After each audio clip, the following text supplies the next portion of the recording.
Hi everyone, and welcome to the first video of 2014. There's a couple of things that are going to be changing on the Snoopy0812 YouTube channel over the course of the next year. Different things such as I'm going to be actually in the videos now.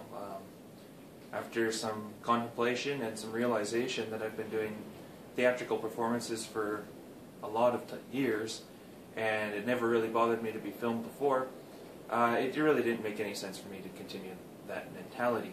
You can also kind of blame Stuart for it because he started making me feel really bad because he was able to do all of his short videos and be in them himself, and I've been doing 20, 30-minute long videos, and all you guys have been seeing is parts. So you can blame him, I guess. The other thing is I'm going to be making bullet point lists in order to help make the videos feel more concise throughout the process. Hopefully it doesn't take away from the improv that I've been doing, trying to make everything done in one shoot. So we'll just be continuing with that kind of mentality, but hopefully with a lot more precision and a lot less jumping over and jumping around all throughout the thing that I typically do. So just trying to make the channel better, you know? So starting today, what we're going to talk about is the Zeitronix ZT-2 system that I've replaced all of my factory gauges with. We're going to be talking about the intercooler and why I've switched to a short ram intake, and the fact that I actually have switched to a short ram intake. So starting off with, you guys probably noticed there's green tape everywhere. Well, the green tape is because I have a really nasty habit of leaning on my car while I'm working on it and touching it. So a lot of the different surfaces are painted or polished or whatever, and I've put the tape on in order to help reduce any damage that I may do to them due to the different parts. The valve cover especially, because I do really have a horrible time for leaning on it, and my gloves and hands are not always the cleanest, so I just want to protect the paint that I took a lot of time to do on it, and so it's taped up. So that explains the tape. So first off, we'll be talking about the Zeitronix ZT-2 system. It is a little box that you can mount in your car, and it basically, with the right accessories, replaces a data logging system, it replaces gauges, or I should say it replaces it, it includes all of them into one unit. So the reason I've switched to it is because the AEM gauges that I had before had limitations, and I'd have to buy additional hardware that didn't necessarily match with what I was trying to do. So switching to this under the recommendation of Piranha Raceworks, we're going to be able to data log a whole bunch of different sensors. I'm going to have 2 custom sensors, as well as monitoring throttle position, tachometer, AFR. We're going to have a coolant temperature gauge, but it's going to be, or coolant temperature sensor, but it's not going to be for the cooling system itself. Going to have a pre-intercooler air intake temperature sensor, and we're going to have a fuel pressure sensor as well that's going to allow me to data log my fuel pressure with the new Piranha Raceworks fuel return kit. So it allows me to take a whole bunch of stuff and pump it into one box, and that box allows me to connect to the LCD screen that I purchased with it. It allows me to connect it directly to my tablet to actively monitor my stuff, all of the sensors all at once, and it allows me to data log it so I can send it off to a tuner and work with Piranha Raceworks on the very first Power Axle Tune, remote-tuned Genesis Coupe.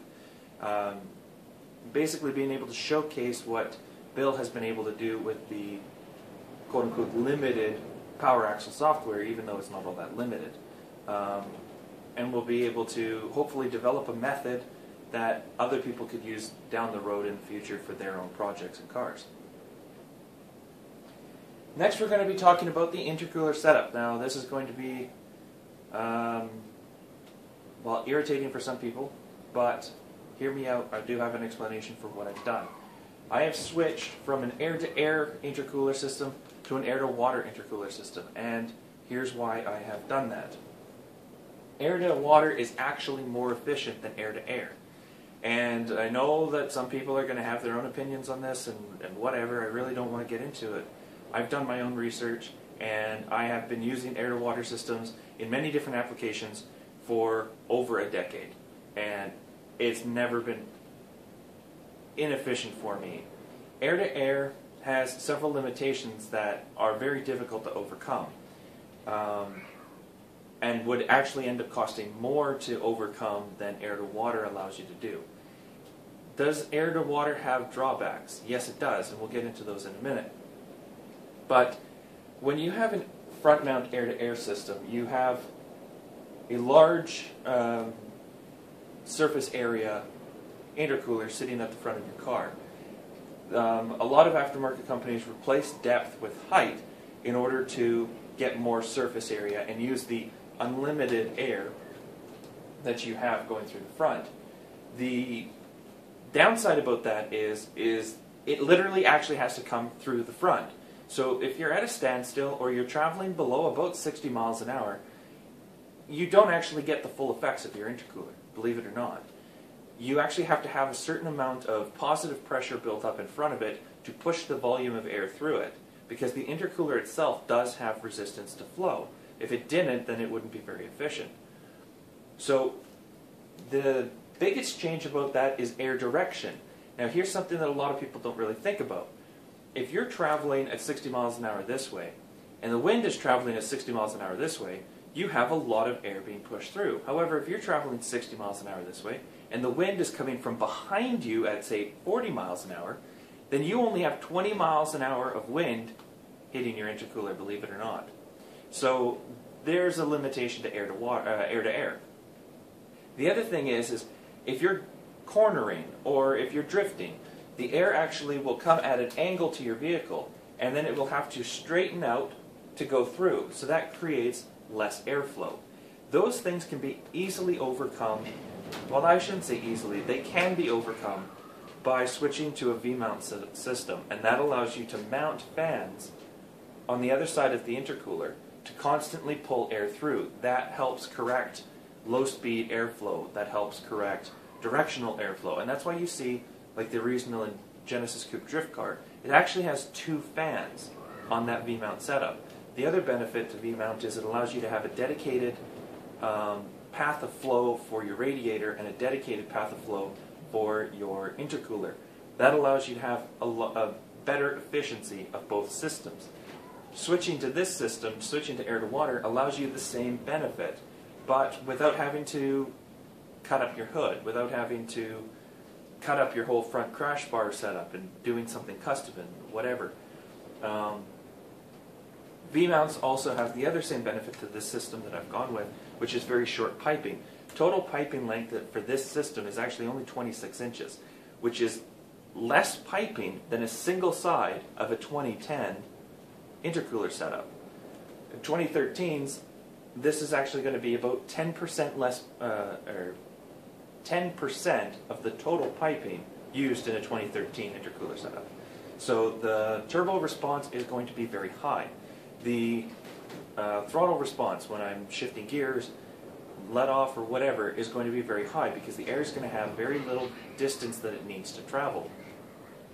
Another benefit of air-to-water is because it's so efficient, you can actually use a lower pressure drop intercooler. Now if you're not familiar with what pressure drop is the amount of resistance that the intercooler produces. So if you have 19 psi coming out of your turbo, if you have a core that drops your air pressure by 1.5 psi, you're only going to have 17.5 psi in your intake manifold. Well, air-to-water systems are super low pressure drop. They're only 0.1 psi. So that allows me to have 19 psi at the turbo and basically, for argument's sake, 19 psi at the intake manifold. This particular core that I've gone with is rated for 500 brake horsepower. This car will probably never see 500 brake horsepower, so it's going to be more than efficient to do it. Now, some people say, well, what about heat soak? Well, heat soak is only an issue when, well, actually, heat soak is an issue even for air-to-air intercoolers. When your turbocharger is producing more heat than what you have the ability to remove, you get heat soak, or saturation is what some people call it. This system here, as long as there is, the fans are running and the pump is running, will not heat soak. And I've specifically sized my auxiliary coolers to take care of that. Air-to-air intercoolers readily heat soak because they don't have air moving through them from a standstill. And it does take time for them to cool back down once you get up to a speed. But because of that, this system is actually more efficient at maintaining a consistent air intake temperature. So while my ambient temperature could be 40 degrees, an air-to-air system cannot go below 40 degrees. In fact, it'll probably be 15 to 20 degrees higher. The air-to-water system allows me to be as close to ambient as possible, provided that I've done everything correctly. The other benefit of air-to-water is I can actually do what's called an ice box, and it is a box that allows me to basically put the coolant through a below ambient temperature substance, usually ice water or whatever, that will drastically change the temperature going in here, allowing me to drop the IATs to below ambient, and that gives me a significant performance advantage at drag strips, and if you have enough ice, at track days. So through my connections, I can even run liquid nitrogen to cool my air-to-water system because I have a source for liquid nitrogen through my computer suppliers. Now, how does this all come together? Well, a lot of people don't realize that you need flow in order to make these systems work. So I've opted to go with a Bosch centrifugal pump. Now, this is completely different setup than what you would get in, say, the BTR supercharger kit for the 3.8. They use a build style pump which has a limited flow. They're about 220 to 240 gallons per hour. This one here, for 4 amps, will pump 317 gallons per hour. So that's a significant difference in efficiency. And because this is a centrifugal pump, I can literally mount it in any orientation. Now this product here, this particular pump, is tried and tested because it is standard equipment on the Ford GT. It is standard equipment on the SVT Lightning, and it is used on many AMG Mercedes-Benz. And going back to the cooling efficiency, it all, like I said, depends on the auxiliary heat cores that you use to get rid of it. So a prime example of air-to-water done right is actually the Bugatti Veyron. And no, this is not a $1 million supercar, and no, I'm not comparing it to a $1 million supercar, but the technology is there and easily researchable for anybody, so I'm going to use this example. The Bugatti Veyron actually uses 2 air-to-water cores, one for each set of 8 cylinders. And, well, basically 2 turbochargers feed the air-to-water system, goes around a loop and into the throttle body arrangement, however it's done, and feeds the engine. They use 2 massive heat exchangers on the side. That's what the blades are for. On the Bugatti, the air goes through and cools down the air-to-water system. And even on their highest end version of the Bugatti Veyron, they still use air-to-water. And it maintains its efficiency and its consistency because they did it right. So doing what I typically do with my car is I try to do it right the first time rather than having to do it again. So I have basically oversized my heat exchangers in order to help remove as much heat as possible from my intercooler setup. There are other little tricks and stuff like that that you can do to help the efficiency of your air-to-water system that you can't do with air-to-air. But we'll be covering that in a different video. So the heat exchangers themselves. There is a 7-inch fan mounted to a 7-inch fan mounted to a 45,000 BTU heat exchanger. And for those who have been paying attention to the Project Woodstock Gen Coupe thread, or anybody who's following me on Facebook, you guys noticed that I made some modifications to my fog light bezels because I required more airflow. Well, that's because these heat exchangers are actually mounted low and directly behind the fogs. So they will be pulling air constantly through there and expelling it out through the wheel well. So even in negative 40, they'll still be running. Even in plus 40, they'll be running. Now, I'm talking Celsius here. I don't have the mental ability to translate Fahrenheit and Celsius on the spot. So there are cons to air to water, and one of the major cons is weight and complexity. So talking about weight, how much weight am I gaining? I actually have not measured all of the components that I'm using, but there will be weight gain versus an air-to-air setup, which is why a lot of aftermarket companies tend to avoid it. The other reason why a lot of aftermarket companies tend to avoid it is complexity. Because you have a pump, because you have heat exchangers, because you have fan units if you're doing it correctly, because you've got extra wiring. A lot of aftermarket companies avoid those scenarios because they don't want, either they don't want to deal with the complexity, or they don't want to deal with the customers who will be installing it for the added complexity. That's not really an issue for me. I'm very technically minded. I know how to maintain my stuff. I know how to take care of my stuff, and because I'm building all of this from scratch, literally, this is like I'm having to cut my own piping here and do all my own welding. It's just going to be, you know, a one-time kind of thing. If this system goes very well and people, you know, like the concept of it, we may produce this as a kit, and it will be exclusive through Unique Performance, and it will be the kit that you see here, or modified based on the needs of the setup. So that's basically the intercooler setup in a nutshell. I know a lot of people have been asking what I've been doing and stuff like that, and to maintain the sleeper look of the car, and to keep things in a realm that I'm comfortable with, because I've been using air-to-water systems on many different applications. I've used them, all diesel locomotives are air-to-water, and that's where my industry comes from. I've been building custom cooling loops for personal computers for over a decade, and all of my computers, aside from my tablet, are water-to-air cooled.